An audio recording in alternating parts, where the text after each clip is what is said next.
Hello, everybody, and welcome to Taking Control, the ADHD podcast on rashpixel.fm. I'm Pete Wright, and right over there is Nikki Kinzer. Hello.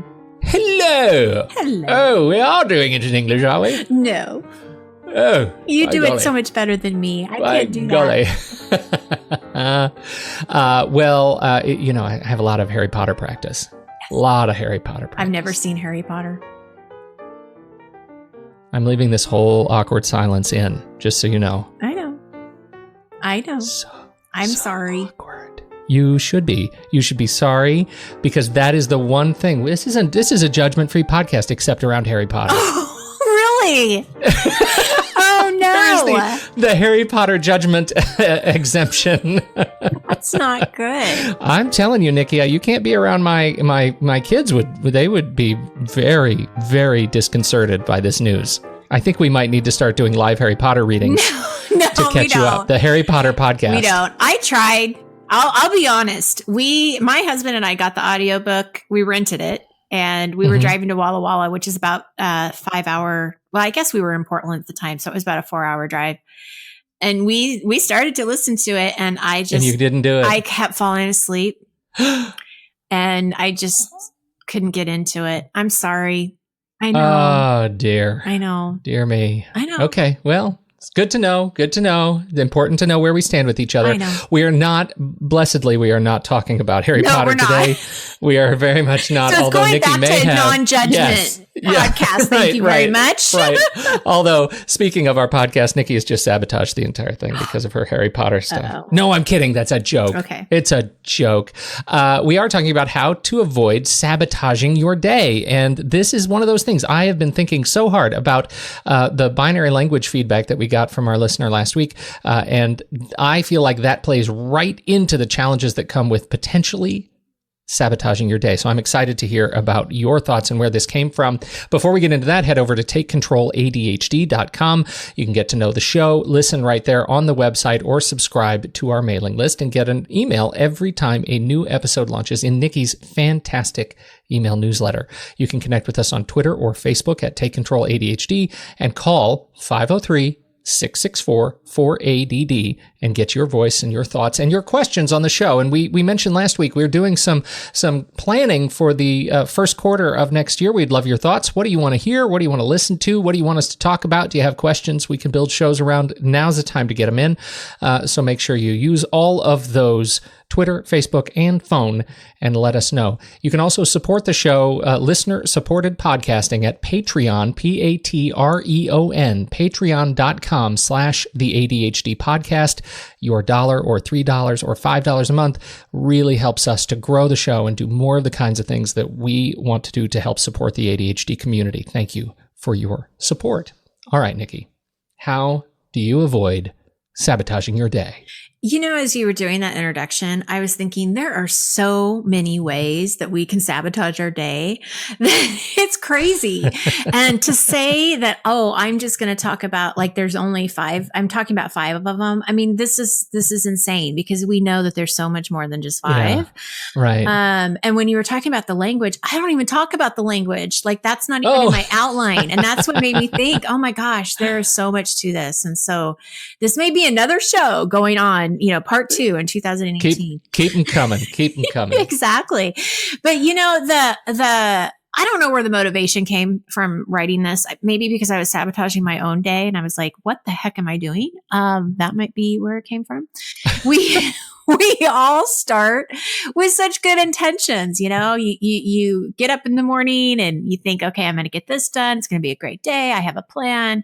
And then, something always happens. It's an unexpected phone call. Someone shows up at your door that you're not expecting. A kid gets sick. You get sick. You don't feel well. A meeting gets postponed. It gets canceled. I mean, all of these different things can happen. And the problem that we face is that it's really hard to adjust. It's really hard to, okay, now my plan's not going this way. So what do I do now? And we get a little lost. And, we don't have control over these things. And so we have to kind of figure out how do we deal with that, and how do we control our response? But I think it's been a long time since I've dropped this, but it's still one of those things that's in the back of my mind. A therapist said to me decades ago, I was seeing a therapist in high school, and he said, "Hey man, your power ends with your skin." Yeah. Like if you can't touch it, if you can't feel it inside yourself, you can't control it. Right. And you've got to figure out a way to rationalize your world with that in mind. Your power ends with your skin. That's right. That's right. Yeah. That's deep.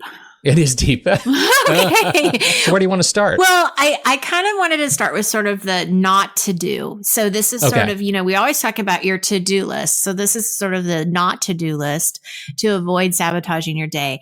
Number one is that if we are not paying attention to our mindset, I think that really can throw us for a loop. And what I mean by that is we really want to avoid going into our day with that kind of negative attitude, assuming that it's already going to be awful, or assuming that it's already going to be so busy that you're going to be behind, or just feeling bad in some way. So somehow we want to kind of shift that the best that we can. I mean, this is not a perfect science, but I'm going to go back to meditation and talk about that for just a moment. If you can just start the day with a 1 or 2 minute meditation, whether it's guided or on your own or just to music or you're walking. Nature is also something that was talked a lot about at the conference that I talked about last week.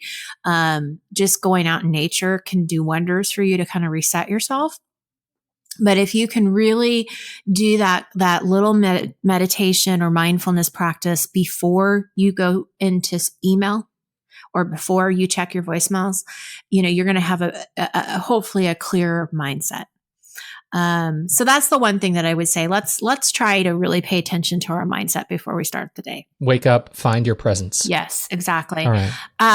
Another thing that I see happen with the busyness, this is the stuff that, we're always running around busy, busy, busy.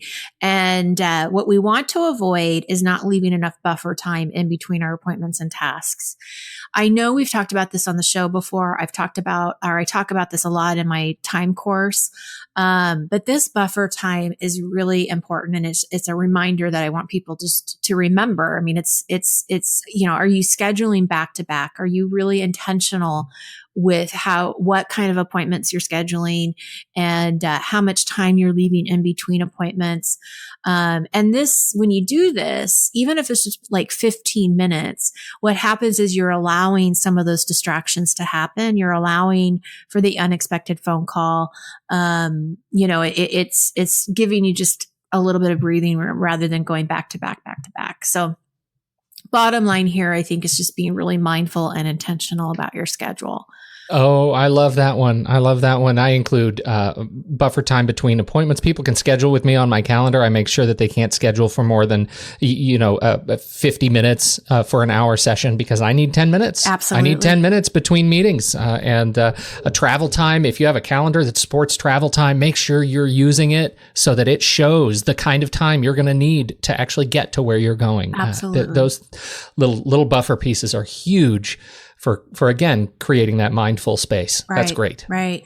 Another thing that I think people tend to not do, which I really encourage you to do, is they don't necessarily take breaks during the day. In fact, sometimes they just forget to eat lunch altogether, right? You're so busy, you're stressed. And so you're not taking any breaks. You're not eating. But I have and when you are eating, you're not eating right. You're not eating right. Exactly. Yeah. And then, here's a little bit of self-reflection that I want you to really think about. When you're in that mode, are you really as focused as you could be? Are you really getting the work done that you need to get done? Because chances are, I've done this long enough to guess that's probably not the case. Yeah. You're not really as productive as you would like to be or think you are just because you're standing, because you're sitting in front of your desk. Yeah. So we got to get true about that, right? We got to really see, okay, how does taking a break, how is that really going to benefit me? Well, it benefits you from, again, that mindfulness. It allows, or that meditation allows you to reset your brain. It allows you to actually be more focused. Get up from your seat walk around, get some water, eat right, fuel your body, right? Because with the right stuff, and take care of yourself. Because if you're taking care of yourself, you're taking care of your ADHD, which means when you come back, you're going to be much more focused, much more clear, and probably a lot more productive than you were if you didn't take that break. High probability. High probability. High probability. Can't say always because that's too permanent of a word. Definitely. That's right. That's right. But, I'm going to say that it's a pretty high chance. Right. And definitely worth trying. Now, I know you want to talk about social media. Yeah. How does that relate? It's almost a subtopic to breaks. Well, because that's not the break I want you to do. Yeah. Yeah. The social media is a trap. And I'm so guilty of it because, part of my business is being on Facebook. And so I can easily go onto my business page, but then all of a sudden I'm onto my personal page, and that's a time suck. There's no doubt about it. And so, well, and you're in an interesting space, just as I am, because part of the job day to day is to be on Facebook, right? You have to do it, right? And that makes it that much more difficult. So if you have a role, and a lot of us do, where it somehow involves us being on Facebook, that also requires an extra level of attention and an extra barrier.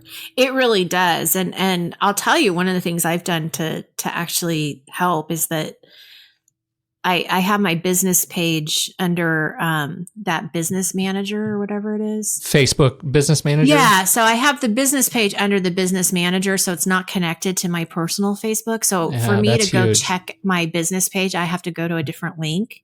Yeah. And I do that on purpose because then when I check my Facebook for business, it really is just for business. That's a big deal. Now I could still click the little Facebook button and get home, like really easy.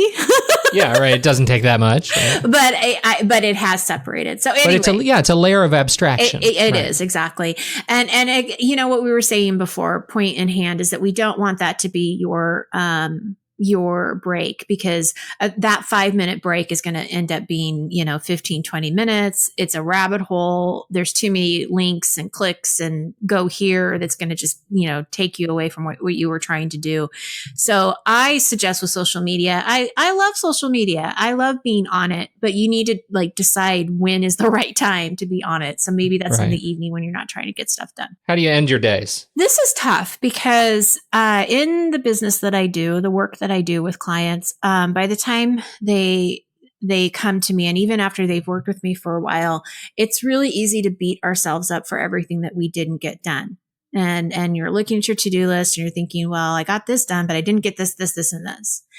And in reality, we probably had too much on the list anyway that we couldn't even potentially get it done. Like, it's just not realistic, but somehow we think that we can. And, this is stressful because this right here could be that boundary that you start to cross and say, well, I didn't get as much done today as I should have, so I'm going to stay later at work. And thus a pattern is born. A pattern is born, and now the priority of personal time and family time is being crossed. And so we have to be really careful with this because, it can affect relationships and it can be very devastating. And so I'm simply saying, okay, let's leave the day recognizing what we do. But I think that there's probably a lot more work done if that's the pattern, or that needs to be done. If that's the pattern you're going into, we probably really have to dig in a little deeper to figure out how to stop that pattern. So I'm not taking it lightly and saying, oh, if you just recognize what you did, you should go home. Like, I understand it's not that simple. Yeah. But I do want people to have a bigger awareness of what they did accomplish and acknowledge that, because even though maybe it took longer than what you expected, that's almost to be expected, but you did it. It's done, or it got started, or, just really recognizing your effort and the results.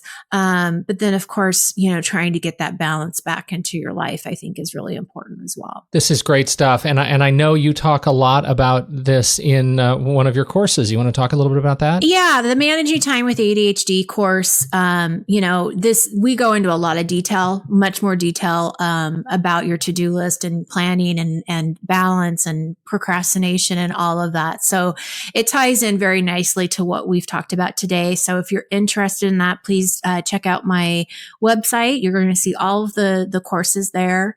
We'll also have a link to the show notes as well.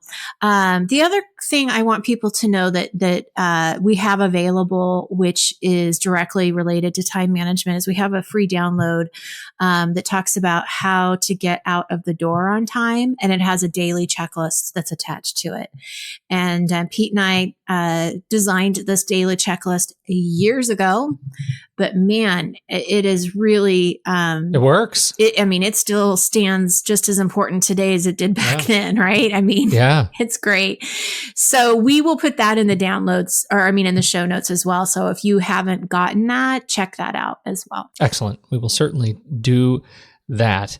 And what do we want to know from the audience? You have a question here that you would like to know from people specifically. Yeah, I am really curious to know what people have decided to no longer do during their day. So this goes back to, you have your to-do list and you have your not to-do list. And so if you have things that you specifically don't do anymore because you felt like they were sabotaging your day, please let us know. I would love to share those ideas and thoughts on the show because, as I said at the beginning, there's so much to this topic, and the more we can share as a community, the better it is for everybody. So if there is something that's on your not to-do list, please let us know. You can send me an email and just quickly, say what it is. Doesn't have to take you much time, or you can call us, whatever you prefer to do. But I would love to hear from you. Once again, Twitter and Facebook at Take Control ADHD, and you can call us at 503-664-4ADD to share those thoughts, and we'll talk about them a little bit on the show. I already have one. Just discovered it, and I can't wait to talk about it. Awesome. Yeah, we'll leave it. This is great. We'll leave it right there. So yeah, make a little note that's going to be our what is it? Our show updates or whatever. Yeah. What do we call it? Whatever. Follow up. Follow up. Thank you. See, I can't remember. Yeah. That's all right. You did a great job today. It's time to hang it up. Thank you, everybody, for downloading and listening to this show. We absolutely appreciate your time and attention. On behalf of Nikki Kinzer, I'm Pete Wright. We'll catch you next time right here on Taking Control, the ADHD podcast.